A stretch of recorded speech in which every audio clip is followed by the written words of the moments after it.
Hello student. आज आप लोग के लिए लेकर आए हैं एक इम्पोर्टेंट क्वेश्चन। देखिएगा, क्वेश्चन आपके सामने है, सोचिए इसको कैसे करें, है ना। और यदि चैनल पर नए हैं तो चैनल को सब्सक्राइब कर दीजिएगा, वीडियो को लाइक कर दीजिएगा और वीडियो को अंत तक जरूर बने रहिएगा। देखिएगा इस क्वेश्चन को कैसे करते हैं। ऐसा क्वेश्चन जब भी आपके सामने आए, क्वेश्चन क्या करा कि 1/a प्लस 1/b बराबर 1/7 है। ए और बी नेचुरल नंबर से बिलोंग्स करता है। कहाँ से बिलोंग्स करता है? नेचुरल नंबर से। तो कह रहा है कि आपको निकालना है ए प्लस बी का वैल्यू। किसका वैल्यू निकालना है? ए प्लस बी का वैल्यू निकालना है कि ए प्लस बी का वैल्यू क्या होगा, है ना। देखिए इसका सोल्यूशन कैसे करते हैं, पहले खुद से सोचिएगा, है ना, उसके बाद सोल्यूशन देखिएगा। सोल्यूशन कैसे करते हैं ना, देखिए आपको दिया हुआ है 1/a प्लस 1/b बराबर 1/7, है ना। ऐसा क्वेश्चन जब भी आपके सामने आए तो क्या और बी का वैल्यू निकालना है, तो पहले हम इसको क्या करते हैं, देखिएगा इसको सोल्व करने के लिए हम इसमें ए बी से दोनों तरफ मल्टीप्लाई करते हैं ना। तो मल्टीप्लाइंग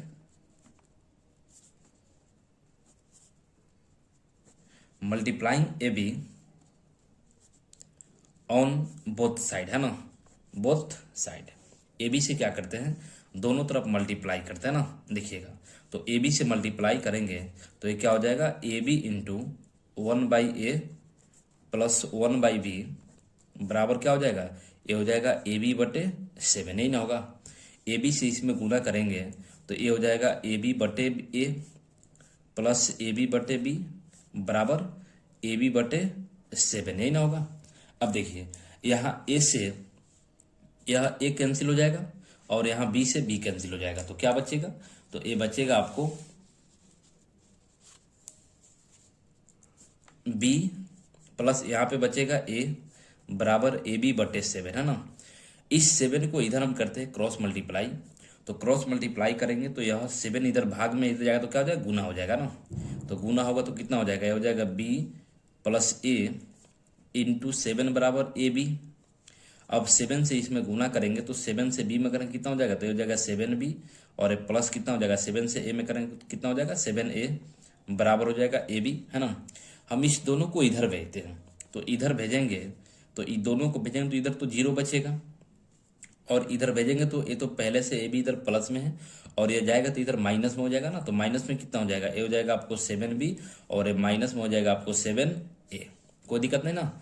अब इसको इधर लिखते हैं, भेजे इधर, लेकिन लिखेंगे इधर तो ये क्या हो जाएगा, इसको हम इधर करते तो क्या, यह ए बी और इसको तो ये क्या हो गया -7b और -7a इज इक्वल टू कितना है, 0 है, तो इज इक्वल टू हो जाएगा आपको 0। कोई दिक्कत नहीं ना। चलिए अब देखिएगा, तो यहाँ से क्या करते हैं, यहाँ से इसमें से कुछ कॉमन दिख रहा है दोनों में से, या इसमें और इसमें भी कॉमन ले सकते हैं, तो इसमें से ही ले लेते हैं। तो इसमें से दोनों में क्या कॉमन दिख रहा है, बी यहाँ भी है और बी यहाँ भी है, तो बी कॉमन लेंगे तो यहाँ क्या बचेगा, ए बचेगा ए और माइनस यहाँ पे 7 और ये हो जाएगा -7a इज इक्वल टू 0। अब क्या करें, यहाँ पे बी कॉमन हो तो क्या बच गया, a -7 और यहाँ पे -7a, है ना। अब हम क्या करते हैं, इसको सिंपल बनाने के लिए, ताकि एक और फैक्टर यहाँ से अगर इसका इससे a -7 इधर भी अगर फैक्टर हमको मिल जा रहा है तो क्या हो जाएगा, a -7 कॉमन ले लेंगे। तो इसको हमको a -7 लाने के लिए क्या करते हैं, 49 इधर ऐड भी कर देते हैं और सब्ट्रैक्ट भी कर देते हैं ना। तो एडिंग एंड सब्ट्रैक्टिंग,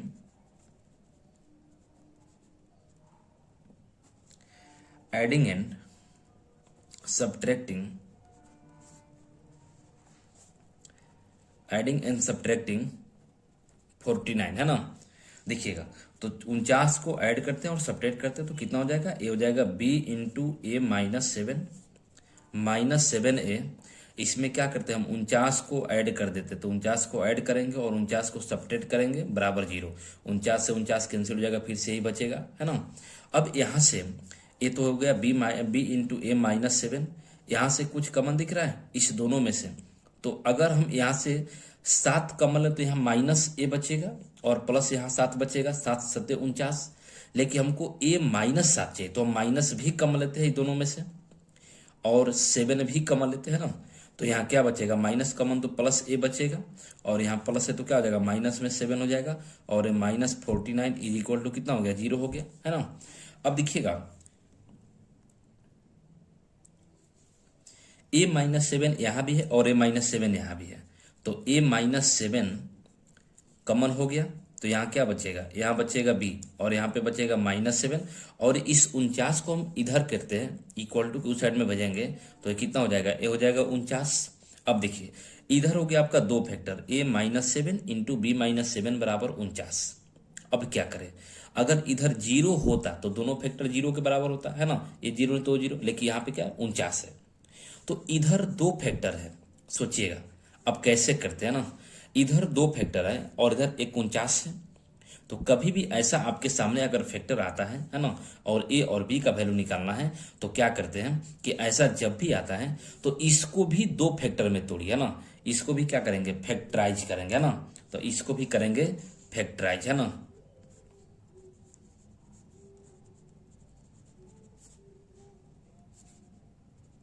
फैक्टराइजिंग, है ना, तो इसको फैक्टराइज करेंगे तो कैसे होगा देखिएगा, यहाँ से हम इसको फैक्टराइज करते हैं, तो इसको 49 को दो फैक्टर में तोड़ना है, तो हम एक तो ऐसे लिख सकते हैं कि 1 आगुने 49, कोई दिक्कत, एक इसको क्या तोड़ सकते हैं 7 गुने 7, या इसको 49 गुने 1 ऐसे भी तो तोड़ सकते हैं, यानी इसको हम 3 फैक्टर में तोड़ दिए, इसके अलावा दूसरा कोई फैक्टर बनेगा, तो दूसरा कोई फैक्टर नहीं बनेगा, देख लीजिएगा ना। तो इसको 3 फैक्टर में तोड़े तो क्या हो गया, ये हो गया आपको 3 फैक्टर, है ना। तो 3 फैक्टर में होंगे तो यहां से 3 केस निकलेगा ना, 3 केस निकलेगा। अब देखिएगा तो 3 केसेस निकला, एक ये दोनों का गुना इसके बराबर होगा, एक ये दोनों का इसके बराबर, और ये दोनों फैक्टर का गुना इसके बराबर, है ना। तो हम 3 केस में इसको डिवाइड करते देखिएगा, तो यहाँ पे हम लेते हैं केस फर्स्ट, है ना, केस फर्स्ट।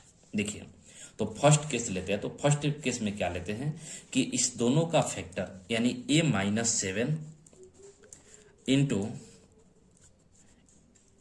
b-7 बराबर ए वाला को लेते हैं ना, तो 1 गुने 49, कोई दिक्कत। अब क्या होगा, ए और फैक्टर इसके बराबर होगा और ए वाला इसके बराबर होगा, तो यहां से हो जाएगा आपको a-7 बराबर 1, एंड साथ में क्या हो जाएगा, ये हो जाएगा b-7 बराबर 49। बोले कोई दिक्कत नहीं ना। अब यहाँ से a का वैल्यू निकालेंगे, तो a का वैल्यू इधर 7 माइनस में इधर जाएगा तो प्लस में हो जाएगा, तो प्लस में 7, यानी a का वैल्यू निकल गया आपको, कितना निकल गया, तो a का वैल्यू 7 और a कितना हो जाएगा 8 निकल गया, है ना। a का वैल्यू यहाँ से निकालिए, तो b बराबर कितना हो जाएगा, तो ये हो जाएगा 49, और इधर 7 माइनस में इधर जाएगा तो क्या हो जाएगा, प्लस में 7 हो जाएगा। अब इसको जोड़ेंगे तो 49 को और 7 को कितना हो जाएगा, तो ये हो जाएगा 56 को, यानी 56, कोई दिक्कत। चलिए तो b का वैल्यू निकल गया। अब यहां से देखिएगा a का वैल्यू निकल गया आपको 8, और b का वैल्यू कितना निकल गया 56, है ना। अब एक केस लेंगे जिसमें क्या लेंगे 7 गुने 7, यानी इस दोनों फैक्टर का गुना किसके बराबर होगा, 7 गुने 7 का। तो देखिएगा यहाँ पे सेकेंड केस लेते हैं, है ना। तो यहाँ देखिए second case, case second, case second, है ना। तो सेकेंड केस में क्या करा है कि सेकेंड केस में आपको a-7 इंटू b-7 बराबर 7 गुने 7, है ना, इसको लेते हैं, तो ये हो जाएगा आपको a-7 है ना इंटू b-7 बराबर हो जाएगा आपको 7 गुने 7, कोई दिक्कत। तो यहाँ से क्या हो जाएगा, a वाला 7 के बराबर होगा और a भी किसके बराबर होगा, 7 के बराबर, है ना। तो यहाँ से हो जाएगा आपको a-7 is equal to 7, and क्या हो जाएगा b-7 इज इक्वल टू भी 7, है ना। तो यहाँ से a का वैल्यू निकलेगा, तो a का वैल्यू इधर 7 यानी 7 माइनस में इधर तो प्लस में हो जाएगा, तो क्या हो जाएगा 7 प्लस 7, यानी a का वैल्यू निकल गया आपको कितना, तो a का वैल्यू 7 7 कितना हो जाएगा, तो 7 और 7 कितना हो जाएगा 14, तो a बराबर निकल गया आपको 14, कोई दिक्कत। अब इधर से निकालिए b का वैल्यू, तो b का वैल्यू इसको इधर भेजेंगे, तो इधर माइनस में इधर जाए तो क्या हो जाएगा प्लस में 7 हो जाएगा, तो यहाँ से b का वैल्यू कितना निकल गया 7 अब प्लस 7 कितना हो जाएगा 14, यानी a का वैल्यू भी 14 निकल गया और b का वैल्यू भी कितना निकला 14 निकला, कोई दिक्कत। अभी एक केस बाकी है ना, थर्ड केस। देखिएगा थर्ड केस क्या करा है कि a-b ए माइनस बी और इंटू बी माइनस सॉरी ए माइनस 7 और बी माइनस 7 इसके बराबर हो 49 गुने 7 के बराबर, सॉरी 49 गुने 1 के बराबर है ना। तो यहां से लेंगे केस थर्ड,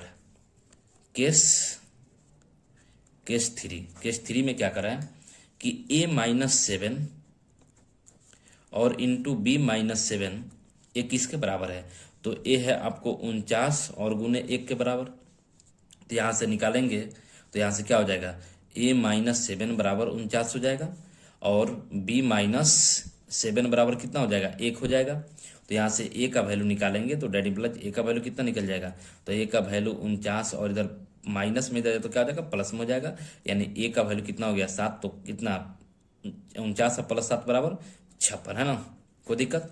अब यहाँ से देखिएगा एंड बी माइनस 7 बराबर कितना हो जाएगा 1 है, तो बी का वैल्यू कितना निकल गया, तो 1 इधर जाएगा तो 7 हो जाएगा, यानी बी बराबर कितना निकल गया 8 है ना। तो बी का वैल्यू निकल गया 8 और ए का वैल्यू कितना हो गया 56। तो दो केस में आया है ना, कि ए और बी का वैल्यू 8 और 56 यहाँ भी आया था है ना। तो यहाँ ए का वैल्यू 8 है तो बी का वैल्यू 56, लेकिन हमको दोनों को जोड़ना, तो दोनों का जोड़ तो सेम आएगा क्योंकि यहाँ भी सेम है ना। अब देखिए इस केस में आया है आपको ए का वैल्यू भी 14 और बी का वैल्यू भी 14, तो हमको निकालना क्या है, हमको निकालना है ए प्लस बी। तो अब देखिएगा नाउ है ना, नाउ अब क्या करें कि ए प्लस बी बराबर, तो ए प्लस बी बराबर क्या होगा यहाँ से देखिएगा है ना। तो ए प्लस बी, ए का वैल्यू अगर 8 है तो बी का वैल्यू कितना है 56 है ना। दोनों को सम करेंगे, यहाँ भी देखिएगा 8 और 56 को सम करेंगे तो सेम ही आंसर आएगा। तो इसका क्या हो जाएगा, ये हो जाएगा आपको 8 और प्लस 56, 8 और 56 को जब ऐड करेंगे कितना हो जाएगा, तो ये हो जाएगा 64 है ना। एक केस और कर रहा है कि ए प्लस बी में दूसरा केस में कितना आया है, तो इसमें आया है आपको ए का वैल्यू भी 14 और बी का वैल्यू भी 14 है ना। तो यहाँ कितना हो जाएगा, ये हो जाएगा 14 और प्लस 14 और 14 कितना हो जाएगा, तो ये हो जाएगा 28 है ना। और यही क्या हो गया, ए प्लस बी का वैल्यू निकल गया। बोले समझे कि नहीं समझे। चलिए अब देखिएगा, तो यही था कैसे करना है, देखिए आप है ना, आपको ए और बी का वैल्यू निकालना है। तो कैसे निकाले हैं, यहाँ पे केस 1 है ना, और कैसे इसको हम फैक्टराइज किए हैं आपके सामने है ना। और ऐसे ही जब भी ऐसा क्वेश्चन आपके सामने आए तो ऐसे ही इसको सोल्व करते हैं ना। चलिए अगर क्वेश्चन अच्छा लगा हो, वीडियो अच्छा लगा हो तो चैनल पे नया है तो चैनल को सब्सक्राइब कर दीजिएगा, वीडियो को लाइक कर दीजिएगा और दोस्त के पास शेयर करना ना भूलिएगा। फिर ऐसे ही क्वेश्चन लेके आएंगे अगले वीडियो में।